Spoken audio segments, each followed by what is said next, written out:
was mine. Oh, it's yours? No, it's not mine. Oh, okay. Hi, everyone. Welcome to another Kavli Conversation. We all just had the amazing treat of watching The Most Unknown, a wonderful 90-minute documentary that we're going to spend the next hour or so discussing with the doc's director, Ian Cheney. Jen Macalady is somewhere in snowstorm traffic. She's made it past the Pennsylvania Turnpike, so who knows? Maybe she'll show up by the middle of our discussion period. But for now, I will introduce Robert Lee Holtz, a distinguished writer in residence here at the Carter Institute of Journalism. I'm Dan Fagan. I'm the director of the science writing program here at NYU's Arthur Carter Institute. And with that, I will leave it to Lee to take it away. Thank you, sir. And thank you for not getting stuck in the snow. We're pleased. I almost did. We're pleased to have you here. So, welcome, both you in the room and you who are watching us online or some distant point in the future in the archive, through the archive. We are the Kavli Conversations on Science Communications, sponsored by the Kavli Foundation and brought to you by the good auspices of the NYU Science, Health, and Environmental Reporting Program, of which Dan Fagan is director. So we are here this evening to explore how the story of science reaches the general public, and in particular tonight, we're going to explore how the art of documentary film may offer us new avenues of expression for science concepts and connections that can often elude plain text. So we began, as Dan said, with a special screening of the new science documentary, The Most Unknown, which is finding a broad audience, I should tell you, through Netflix and festival screenings, and also unusually perhaps for a science documentary through airline distribution channels. I watched it on Delta the other day. And to kind of talk about this, we are very, very lucky to have with us Peabody Award-winning filmmaker Ian Cheney. And we had hoped to have the featured researcher Jennifer Macalady, the geomicrobiologist from Penn State, who sort of, in a very subtle way, kind of acts as the sort of narrative thread, almost invisible, through which you string these little pearls of conversations with the scientists. And I want to just mention that this is the second to the last of our seminar proceedings here this semester. And on December 6th, to conclude, we're going to be joined by two really noted food science authors, Paul Greenberg and the noted NYU food scientist Marion Nessel, and we'll be talking about the how industry distorts food science. Both of them have new books that get at this topic in different ways, and we'll be talking about that here on December 6th. All of these Kavli Conversations are webcast nationally and archived online. So those of you online, I remind you, you can ask questions of our guests here by using the hashtag Kavli Convo. And you here, please join us in the conversation and use the microphone so those online and those who join us through the ages to come can hear your question. So what I would like to do is just take a second to introduce Ian in some more depth, because it's really quite extraordinary. Documentary filmmaker, cinematographer, producer. He runs a group called Wicked Delicate Films, lovely title, which is a production organization, production house. He's a graduate of Yale University, where he is now a lecturer. He is a co-founder and a former board member of an interesting group, the nonprofit Food Corps, which is actually part of the AmeriCorps Farm to School program. It's aimed at improving school nutrition. It's a nonprofit organization. He's a former MIT Knight Fellow, for those of you who are aware of that program, which is a just turned a lot of mid-career journalists into stellar science writers. All told, he's made 9 documentaries, at least by my count. And his films highlight a range of topics, but they have a common thread: the role of corn in America's epidemics of obesity and type 2 diabetes, the ecological effects of light and the disappearing nights, the terraforming of Mars and the waterways of New York. And I think in one of his earliest films, the construction of Boston's first residential green building. That's just a few of the subjects his documentaries touch on. And I can tell you, I looked them up on Rotten Tomatoes, and a surprising number of them rate in the high 90 percentile. So, you know, don't pay attention to me, but Rotten Tomatoes has really got the real deal here. Rotten Tomatoes aside, he shared a Peabody Award in 2008 for, I believe, his first full documentary, King Corn, which he co-produced and also starred in 2011. He and his longtime collaborator, Kurt Ellis, were the youngest recipients to receive the Heinz Award, very prestigious. And if I may just quote the award citation, they were honored for, quote, sprinkling humor and possibility into an otherwise somber, sustainable food movement with their documentary films and innovative advocacy that reaches millions of Americans. He's also received an Emmy nomination in 2013 for his film The City Dark, about light pollution, which was aired on PBS, I believe, and on their point of view POV feature.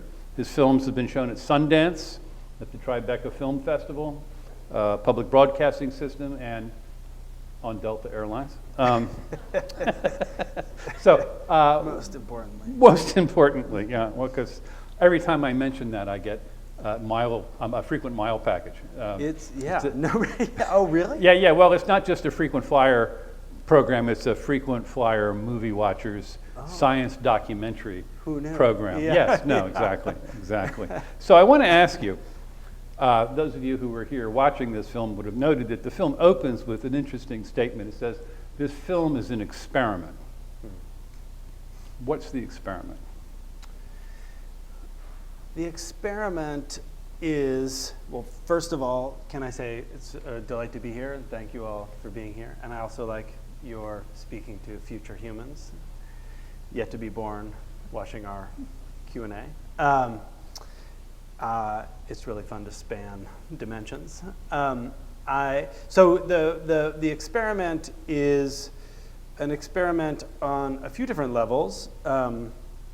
It's a filmmaking experiment in the sense that we didn't know what was going to happen. So many documentary films set out that way. But in our case, we set out with this structure of essentially 9 blind dates that were, designed to tease out some of the commonalities across scientific disciplines and try to get at kind of, the beating heart of scientific research. So put aside all the results and the explainers, like what is it like to be a scientist and what drives scientists along, especially when they face, questions that they may never answer in their lifetimes. So the film was something of an experiment in that sense to try and get at that. I think in its cross-disciplinary structure, it was also an experiment.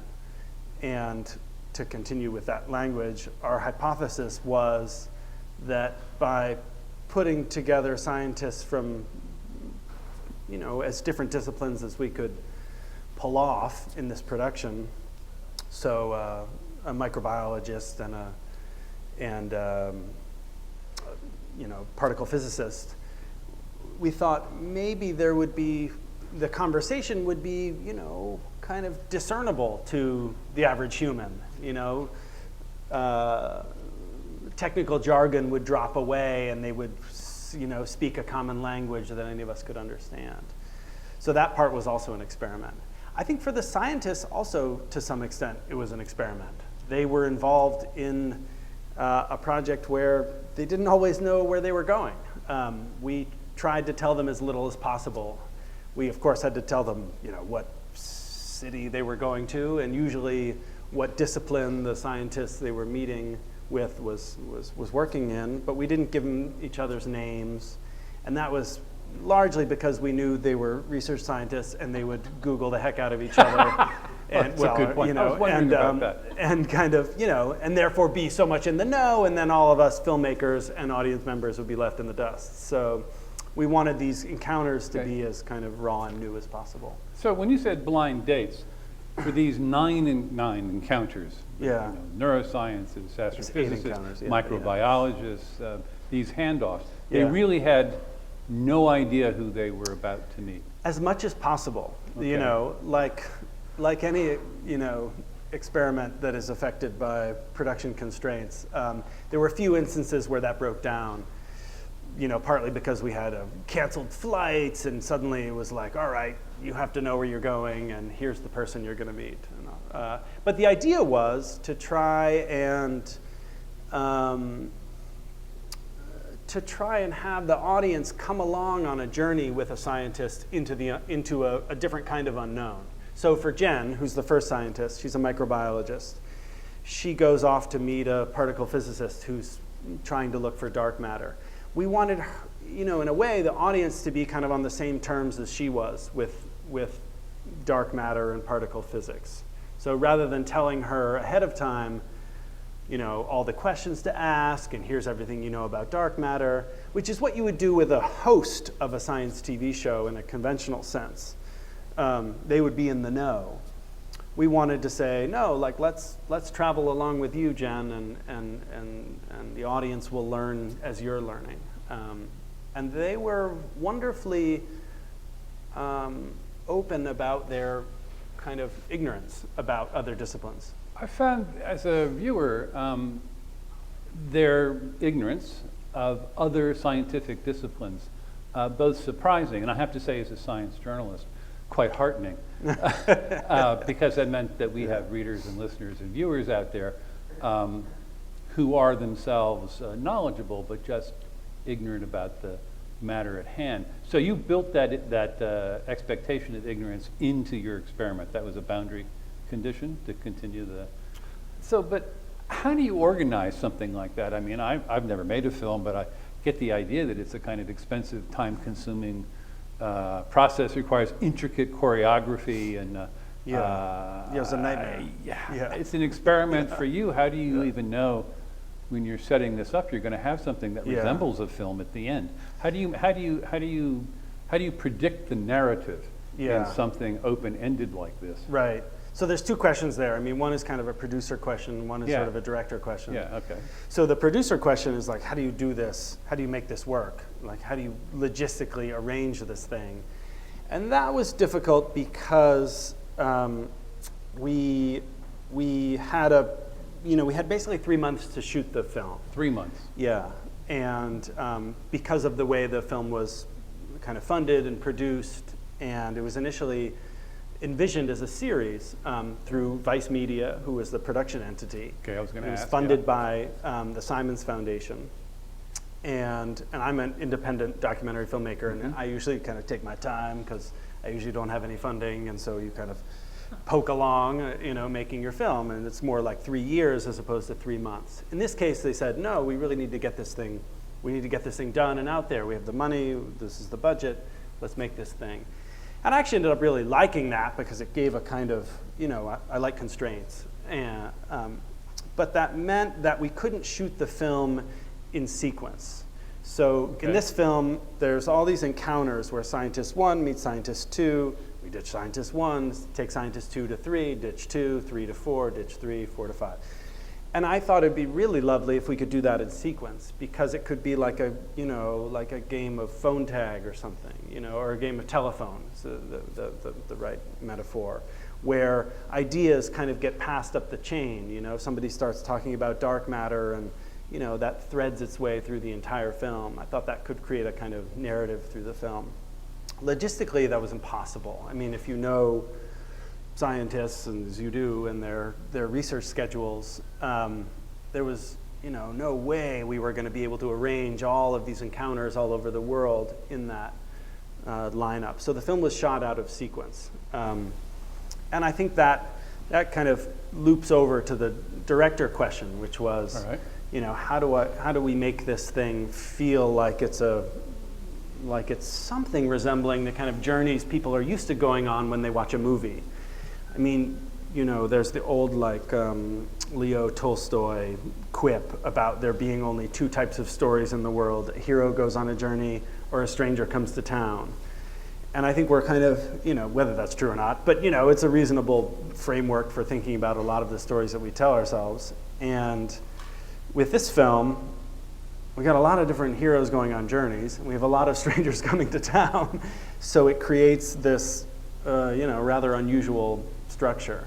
And I think my hope was that across these journeys that each of these scientists were taking, some of the commonalities of science would emerge, and that would end up becoming, for the viewer, kind of their journey into a different way of looking at science.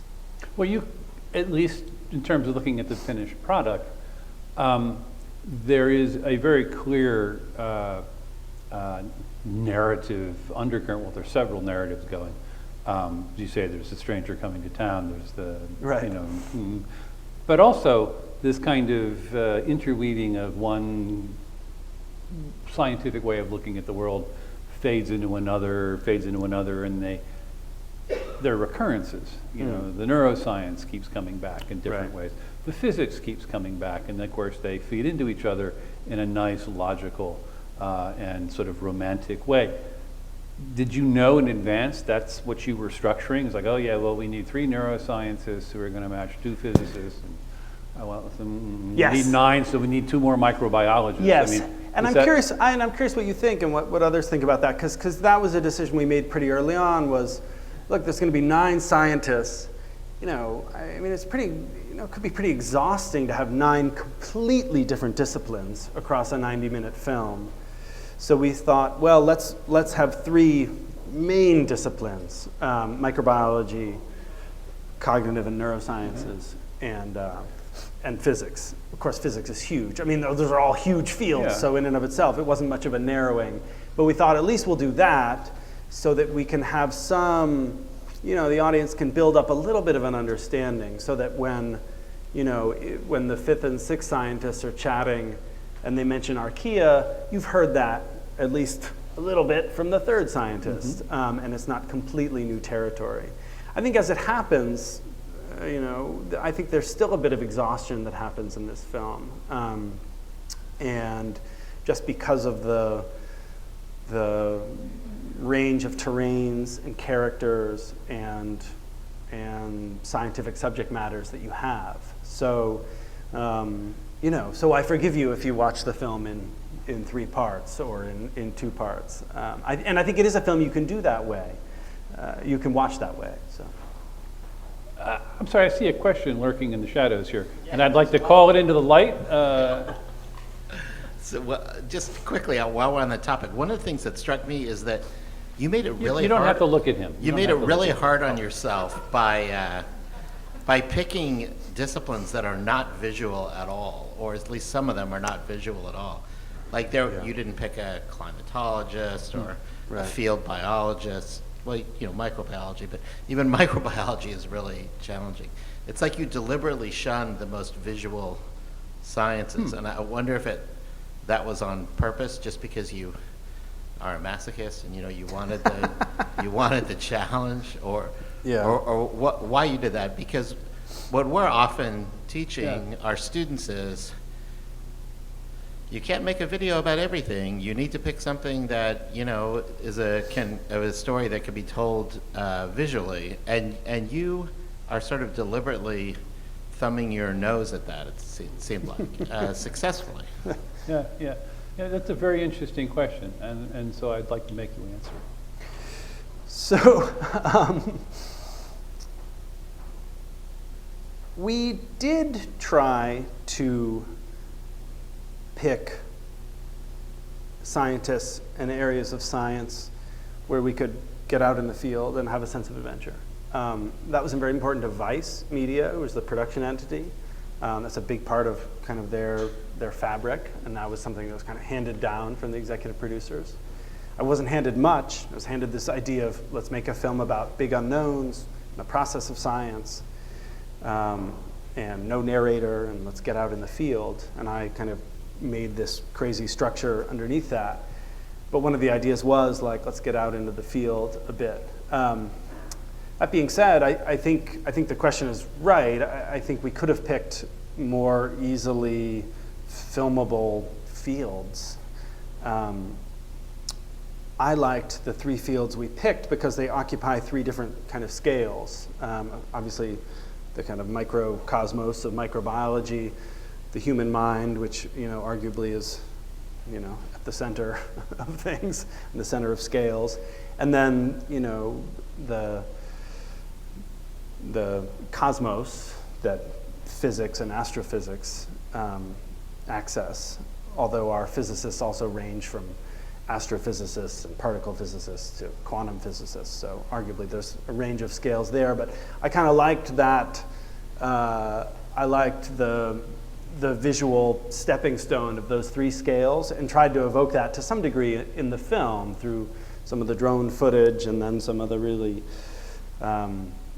tight underwater and microscopic footage, but then ultimately having it be a film that's really focused on the humans itself.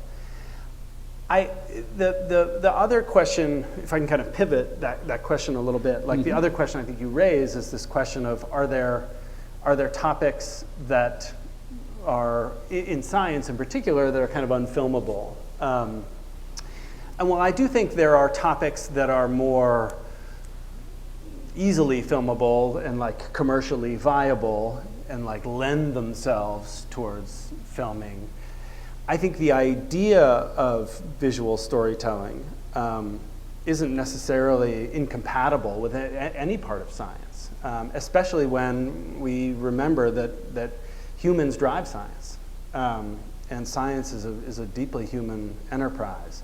And that was something that I was trying to really push back to the foreground in this film, was putting aside graphics, putting aside equations, putting aside explainers, and pushing forward humans.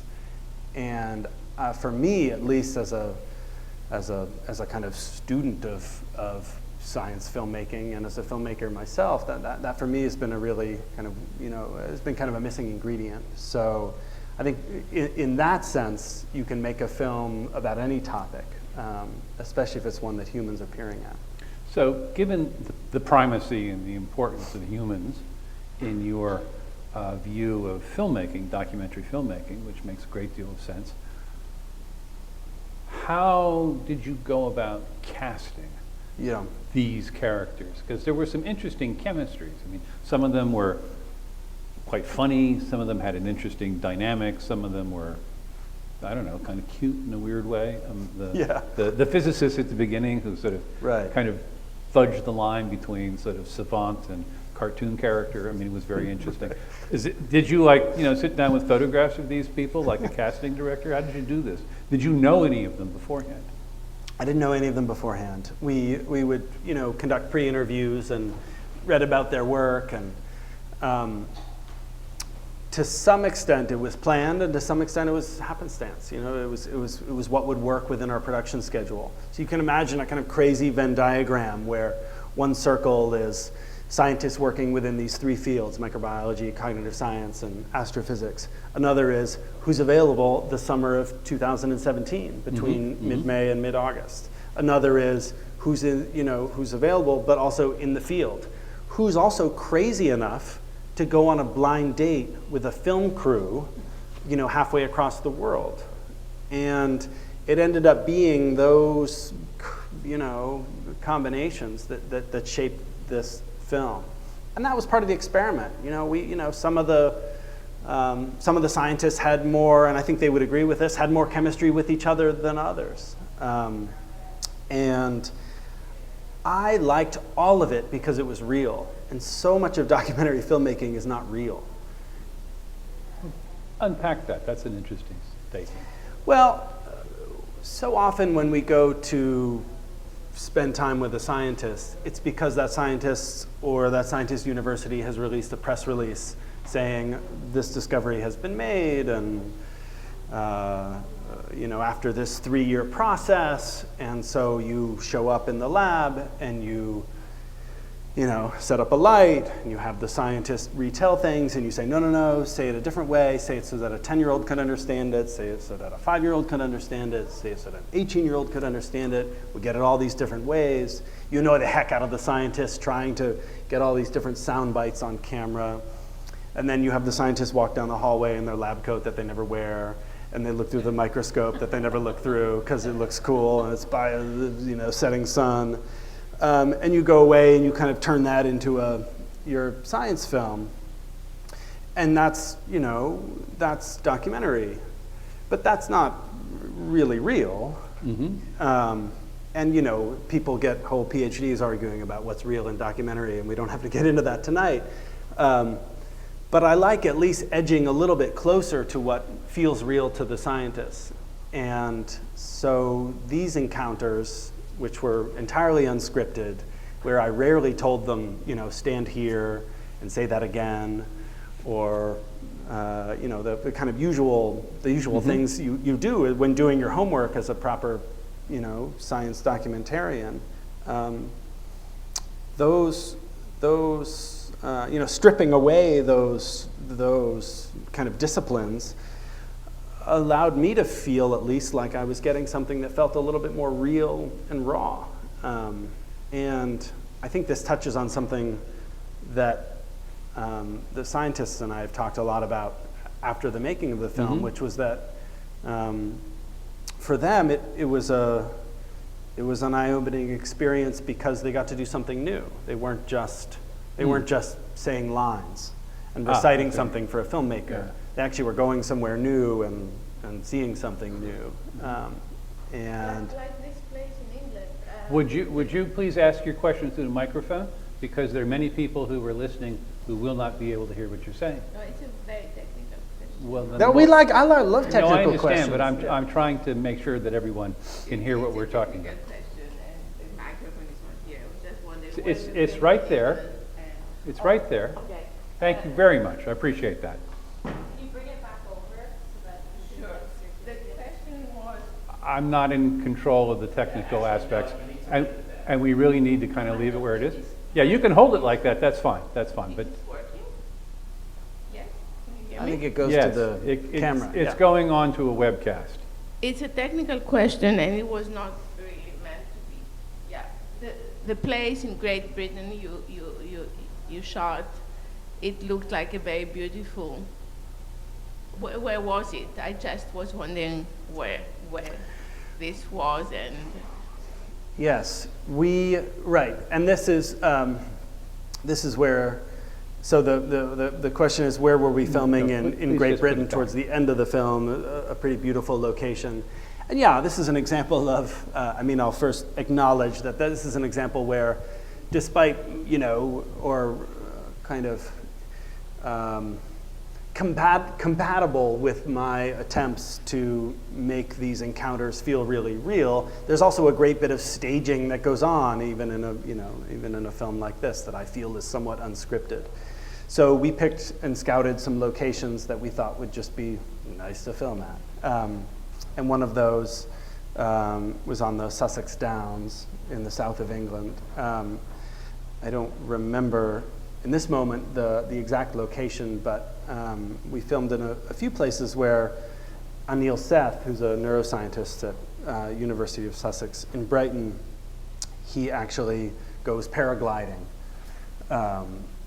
And he brought our visiting scientist, Jun Yi, from University of Colorado Boulder, paragliding. Actually as an exercise in thinking about time. And we shot this whole scene where the two of them were strapping on their suits, and Jun Yi was in a tandem paraglider with some friendly Sussex flyer, and off they went. And it was very beautiful and it was very interesting, and Anil explained how he thought this was related to our perception of time. In the end, the scene felt a little staged to me, because it felt so much like something, it felt like something a filmmaker like me would do. And be like, okay, right, we need to talk about time. We need to find a really cool place to do it. we got to get out of the lab. What are we going to do? Oh, let's go jump off these cliffs with these parachutes, and that'll be the way of talking about it. And it felt very constructed, despite all of the intentions and the amazing insights that Anil was bringing up. And it was very interesting. He asked June how long he felt the flight went. And, June said it was like 5 or 8 minutes, and it was like, 60 seconds. So it was kind of a segue into things. But in the end, it just felt like, kind of an old trick you do in science filmmaking, rather than something that would have spontaneously happened on one of these visits. I'm David Attenborough, and I'm standing in front of Big Ben, where we're going. Yeah. So we have a question here. Thank you for coming around. You're welcome. It was quite the trip. So I was really interested to see the kind of social contract that happened between the scientists. And what I mean specifically is that you have a scientist talking to another scientist, and so each one of them knows that they're an expert in another field. And so there's almost this dare, like they have to be able to explain this to another scientist.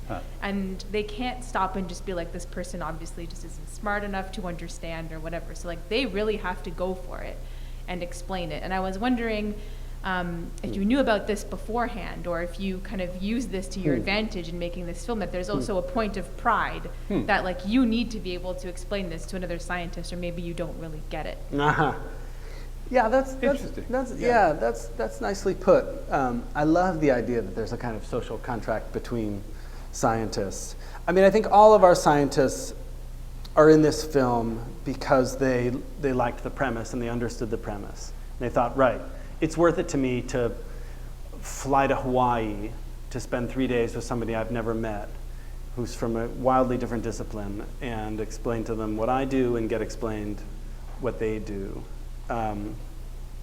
Luke McKay, who's the third scientist in the film, he's a microbiologist based at Montana State.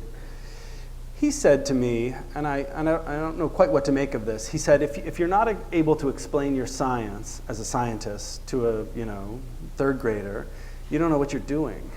You don't yourself know what you're doing. You don't know what your core work is all about, which I relate to on some level as a filmmaker, in the sense that if you can't explain in a few sentences what you're trying to do with a film, maybe you're still a little bit lost. But in terms of the scientist's responsibility to explain their work to another scientist, I never really asked them about that in terms of this sense of responsibility that they had. But I think that's provocative, and I wish Jen were here. I do think that I think that question of like, well, I think the question of responsibility is very interesting, and I also think the question of like the contract between scientists of different disciplines is very interesting. And I'd be curious what a kind of working research scientist would say about that, because scientists that I've spoken to, at least, have wildly different answers about their sense of responsibility to communicate to anyone. Well, but when they talk about, and because we often bring scientists in as part of this sort of conversation. Yeah. And it may be that, we have a selection bias. We're picking people who we do like too. to explain, Yeah. but still, they feel a very strong obligation to explain their work, either because it's funded by taxpayers or they love what they do. But when they think about it, they're thinking about explaining it to people who know nothing, Right. to the general public. They're not.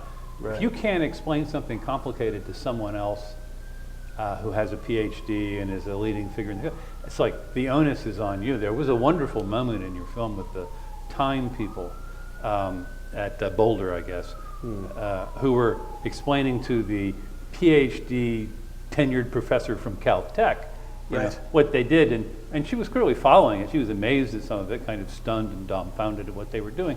But they were so like, wow, she can follow the formula. It's like, oh, I hope so. Yeah. Well, and she's a genius. And she's a genius, right? But I mean the barriers of specialty seemed very that's interesting. intriguing. Right. No, that helps me, and I mean, when I'm explaining a film of mine to another filmmaker, it's wildly different than if I'm explaining it to some, to someone I meet at a dinner party. And I kind of seize up when I'm explaining it to another filmmaker, because I'm immediately, I'm like, oh, I'm being judged, and they think I'm not going to get into the film festival, and they're probably going to steal my idea, or they're competing with me, or something. So I imagine there might be something, film festivals aside, similar going on with scientists. Maybe. Question here. Yes, I noticed that the scientists you selected were all, I believe without exception, experimental scientists or people engaged in the day-to-day work of experiment and observation in their particular fields.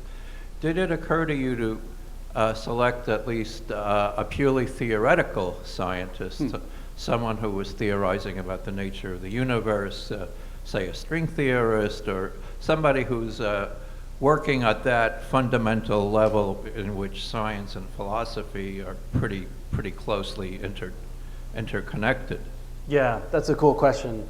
We did, absolutely, and it's and I would love to run this experiment again involving both experimental and theoretical scientists. We decided pretty early on, and it was partly, as I mentioned before, the involvement of Vice Media that wanted a very experimental focus, people who were kind of doing physical things in the physical world and tweaking and turning knobs, that we decided to focus on primarily experimental scientists. But one of our advisors, Werner Herzog, was very keen on the idea of focusing more on theoreticians and mathematicians, and to the point that I remember when we were working on the scene with Jun Yi in University of Colorado Boulder, Werner was like, well, at least include the shot of that crazy blackboard with all those equations on it, because that is amazing. And even if we don't explain it, he's just like, just show that, because it gives you this window into the minds of the folks working in that lab. So I think that'd be a really, I'd love to run this experiment again. And I think it'd be really interesting to tweak that variable, rather than crossing disciplines. Maybe you stay within physics, but you go from experimentalist to theoretician. I think that'd be really interesting. Yeah. And a question here.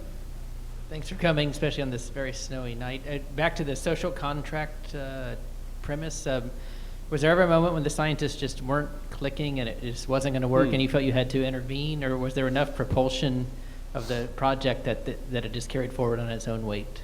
No, it's a good question. Fortunately, nobody ever came to fisticuffs or anything.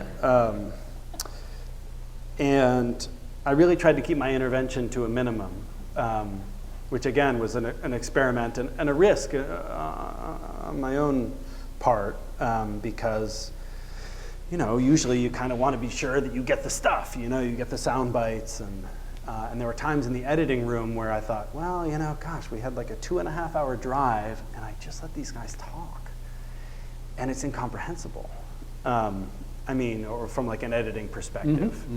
But I think part of that was just getting that stuff out, so that then whenever, when they arrived at wherever they were going, at the hot spring or the observatory, they kind of gotten some of that stuff out of their system and shed some of what they needed to say to somebody so that they could just be themselves. But no, we didn't run into a lot of deep incompatibilities. Kind of the opposite, actually. There were scenes where it felt like we were making like a weird like dating film. It was like the chemistry was like people were like really liking each other, and it was like, wait, this is just too weird, This is supposed to be about the science, They weren't liking each other in a romantic way, but they were just having such a good time that the science was almost left behind. And at times I thought of pushing the film very much in that direction.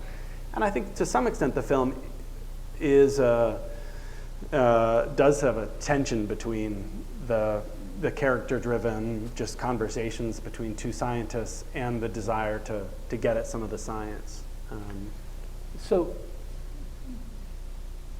there are a lot of different ways to get at the science, to use your phrase.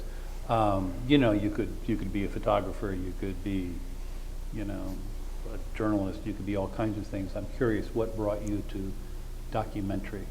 It's not the easiest form, it's not the most steady work in the world. Yeah. How did you get there? I mean, just for clarity, it wasn't that I set out to communicate science and chose documentary. I fell into documentary out of my first graduate degree, which was in environmental studies, largely because I saw it as a way to continue what I'd been doing in graduate school, which was a kind of interdisciplinary, meandering, inquisitive journey into the subject areas that I cared about. And so I saw documentary as a way of combining art and journalism and, to some degree, activism with my own, personal voice. And each film is like its own little, weird master's degree, both in terms of the way in which we don't really master the topic, and in terms of the debt you go into while making the film. But I think that it is a through its interdisciplinariness, I think it is a really powerful way of telling science stories. And at least I've kind of come to see it that way, even though that was never really the original intention. I think what kind of gets my blood flowing in the sciences is both what we know and what we don't know. And I think art is a really powerful way of getting at that. And I think there's a lot of art and a lot of fiction and a lot of imagination that goes into documentary filmmaking that I think really helps us access part of the story of science in a way that's at least somewhat unique. I'm not saying other media can't do that, but I do think it's But you've just said a very interesting word that those of us who are trained more classically, is that the right word? Yeah. As kind of humdrum science journalists are. What did I miss there? No. We don't talk about art, man. What layer does art add to a documentary on a non-fiction topic? That's a very clumsy way to ask the question, but what's that brush giving you, and how do you use it without distorting things? Right. I mean, again, people get PhDs in defining what art is, so I won't try to do that here. But for me, at least, to some degree, it's about like taking what is inside my mind and showing that to the world. It's about saying what I mean, and that's a very subjective thing. I think I understand science as this incredible tension between subjective humans living as I do in the world and paying rent and trying to afford health insurance and starting families and writing poems and getting injuries, and trying to see the world more objectively and trying to distance themselves, at least kind of classically speaking, in science from their own subjective way of seeing the world. So I think an artist's embrace of the subjective is a really helpful way of understanding science. And I found a tremendous amount in common with the scientists I was working on this film on.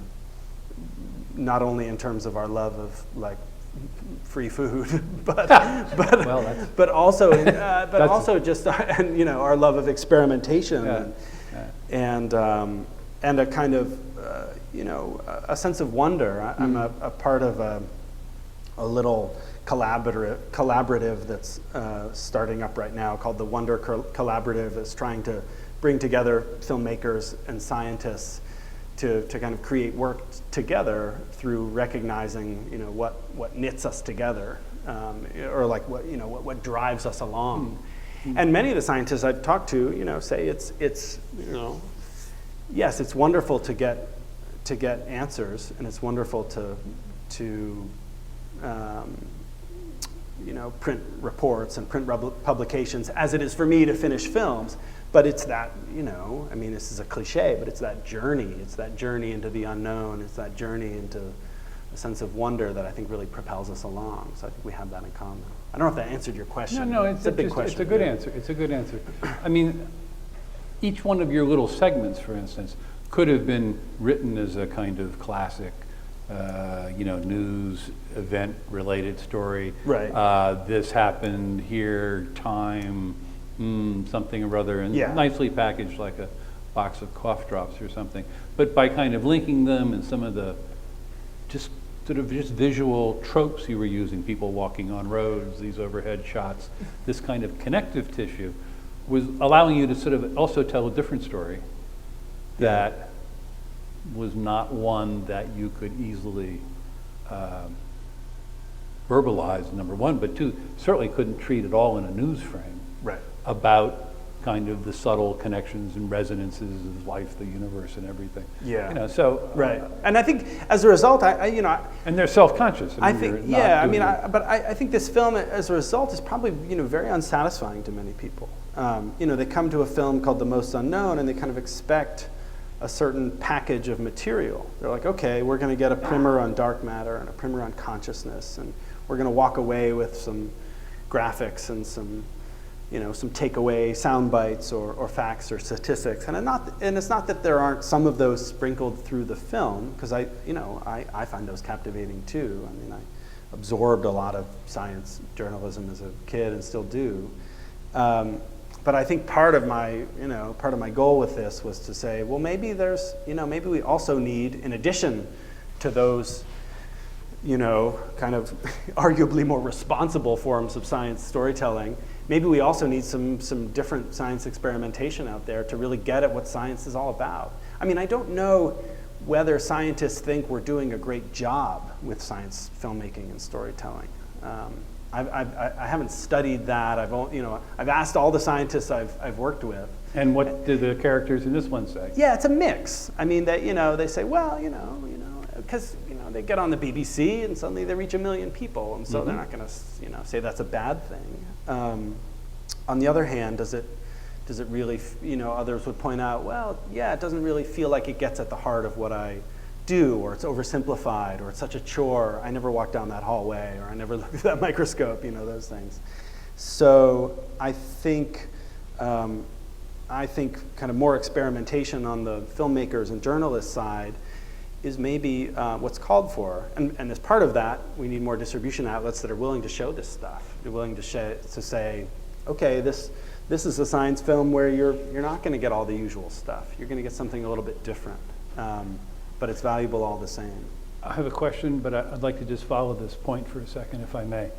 So how hard is it to get these sorts of films shown? Now, this is being aired on Netflix. This is being aired on the airlines. I was kind of making fun of that earlier, but that's a substantial. No, it's awesome. It's an awesome outlet. Yeah.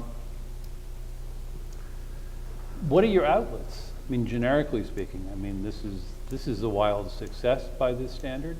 How do you get people to see what you do? We could be here all night. The short answer is you put as much effort into the distribution of your independent film as you do into the making of the film. It doesn't end when you finish the film. It takes as much elbow grease and creativity to kind of get it out there. I think the old model is like, oh, you make your film and then somebody swoops in and buys it and you're off to the races.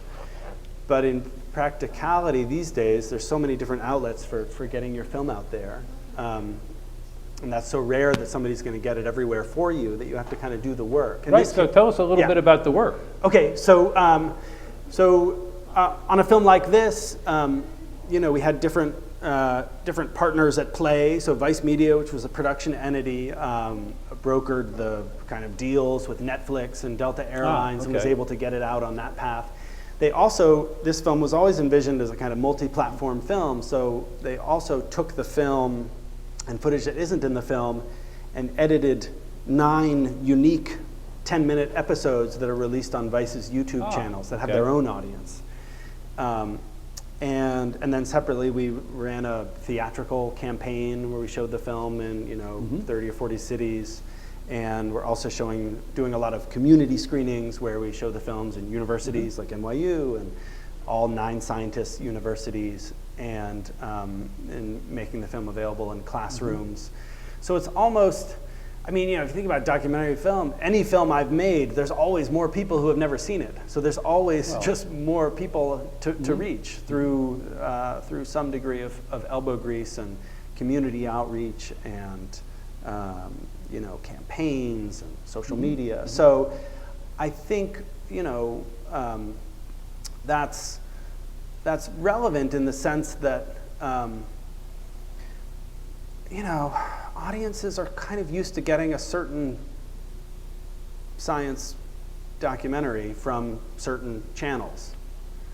And if we can start to change expectations of what science documentary is, and it's not just a host talking to the camera and some whiz-bang graphics, or I'm being a little intentionally simplistic and mean, but that science documentary is as wild and varied as science itself. I think we'd have a lot more people watching science films, and I think we'd probably have a lot more people going into science. I really believe that. So, You've been very patient. Yeah. oh, thanks. Sorry. Yeah. Yeah, I had a question in mind, but it's probably not very politically correct. I was wondering what the budget for this movie was. Yeah. But my most important question was, how did you feel? Did it feel like some kind of an accomplishment, something very special? You mentioned that the habitat of the monkeys in the last sequence was destroyed by Hurricane Maria. And thank you for this very sweet and heartwarming session that the monkeys were survived. But of course, it was a very important thing to film before it came to an end. What was the resonance of this event? Did it mean like this was an important? What is the teaching or the feeling of this event? Of Hurricane Maria?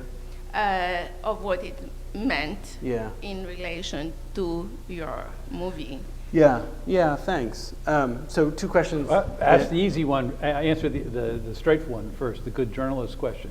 How much? How much was the budget? Yeah, where'd you get it? So I wasn't privy to the full budget of the film. The film was funded by the Simons Foundation. Right. Through Vice Media, which produced the film. And then, so Vice Media had its certain degree of kind of overhead to produce the film, and then I, had my production budget, which was, between $500,000 and $1 million. Okay. So, to put that in kind of my terms, wildly more than I ever have to make a documentary film, and great to have it up front. To put it in like real world kind of, Hollywood or other documentary terms, pretty normal amount. A lot of single episode shows get made for that amount, and so this was a feature documentary, and we tried to be pretty smart with the money and tried to kind of spend it on flying these scientists around to interesting places. We were a pretty lean crew, and that was important to me to have the intimacy of these Was this the largest budget that you'd had of your 9 films? Yes. Okay. Absolutely. Okay. Yeah. That's All my good. other budgets we've raised through grants and gifts and all the rest of it. So I'd like to then bring you around to the other half of this question, and it may be a good last question here for our time with you, which is, in the end, what did this add up to for you? How did this resonate for you? The film. As a filmmaker, as an artist, as a science journalist, as a purveyor of the mystery of the search for human knowledge?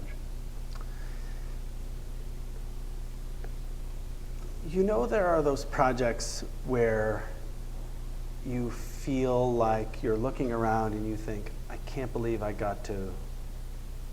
It almost doesn't matter that anybody else sees this. It was so personally meaningful to me that I got to be a part of this. And the bonus is it gets out into the world. It was this way for me. Spending time with these scientists, almost irrespective of the amazing places we went, but spending this amount of time with them and having the kind of camaraderie with them that we did as a crew, as a full crew. There was a seamlessness between our film crew and the scientists. They were as curious about us as we were about them. That camaraderie was so powerful, and the friendships we formed were so long-lasting. I mean, this sounds very cheesy, but I mean it because I think it's informative for the way we make these films and the way we make science storytelling. I think the idea of these relationships between scientists and filmmakers, scientists and journalists, being additive, being generative, not being extractive, was so powerful and insightful for me that that it became really addictive. So the fact that we were able to actually end up with a film that we could show on Delta Airlines and show on Netflix, and millions of people around the world are now seeing, and they don't write to me that much, they write to the scientists, and people send them, people are writing songs about dark matter and sending them to Davide and writing him about their theories of what dark matter is based on their indigenous religion, all over the world, writing in different languages. And so apart from all of that, just the experience of forging these relationships with these scientists and feeling like as a storyteller, I can be part of something that adds something to the lives of the people I'm filming.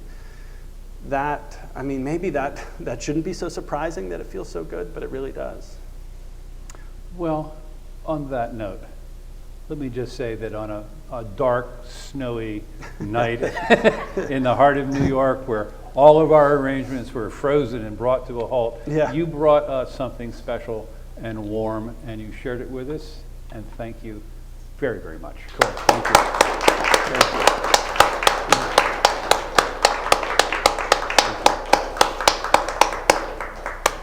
And now we return to our real reality. And I hope if you have a minute, you can hang out with us a little bit more, and we can continue this informally. I sure will. But thank you. Thank you. This was No, super. thanks. This It was a really treat. great. Thank you. I think we should probably, or Jed,